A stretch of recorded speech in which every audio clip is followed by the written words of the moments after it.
मैं Farida, RTI SK news agency में आप सभी का स्वागत है। आइए देखते हैं आज की बड़ी खबरें। जो नाशिक प्रकरण घडल्यानंतर जो पत्र भेटलेलं आहे काय सांगाल? त्या संदर्भात पूर्णपणे पोलिसांनी ती केस शोधून काढलेली आहे। जे काळाराम मंदिराच्या आसपास राहणाऱ्या लोकांना धमकी देणारं पत्र त्या ठिकाणी पब्लिश करण्यात आलं होतं, ते ज्यांनी पब्लिश केलं त्याला अटक करण्यात आलेली आहे।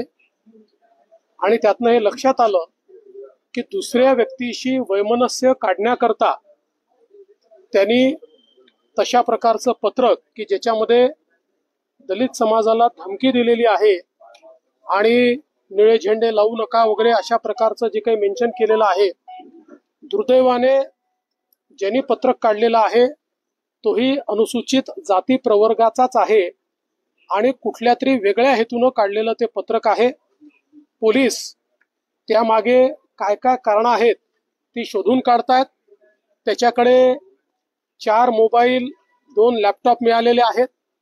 त्यामुळे अन्य कोणी या ठिकाणी त्याच्या पाठीशी आहे का, दंगल घडवून आणण्याकरता अशा प्रकारचं पत्रक त्यांनी काढलं आहे का? आत्ता प्राथमिक त्यांनी ज्याच्या नावाने पत्रक काढलं त्याच्याशी त्याचं वैमनस्य आहे आणि म्हणून त्याला बदनाम करण्याकरता ते पत्रक त्यांनी काढलेलं असं ॲपरंटली दिसत असलं तरी देखील जे काही त्यांच्याकडे सापडलेलं आहे त्याच्यातनं कुठेतरी त्याचा इरादा अजून वेगळा होता का याचीही तपासणी ही पोलीस करतायत।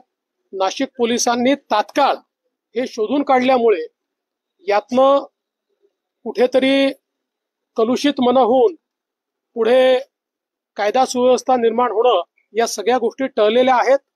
पण यातनं एक गोष्ट मात्र लक्षात घेतली पाहिजे की यापुढे देखील अशा प्रकारचे प्रयत्न होऊ शकतात।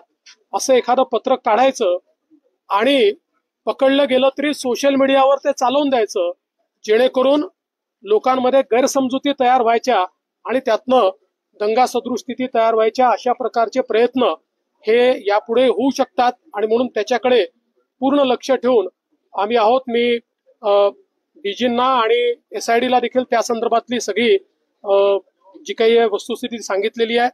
काही राजकीय नेत्यांनी देखील काल ते पत्रक ट्विट वगैरे केलं। त्यांनाही माझी विनंती आहे की अशा प्रकारच्या गोष्टींमध्ये शहानिशा न करता, वस्तुस्थिती न पाहता अशा प्रकारे जर आपण कराल तर त्यातनं समाजामध्ये तेढ निर्माण होईल। कालच्या प्रकरणामध्ये आता पूर्णपणे सगळं सत्य बाहेर आलेलं आहे। क्या आपका NGO है और काम करने के लिए डोनेशन चाहिए, लेकिन 1280G सर्टिफिकेट नहीं होने की वजह से डोनेशन नहीं मिल पा रहा है, तो आप RTI SK एजेंसी से संपर्क करें।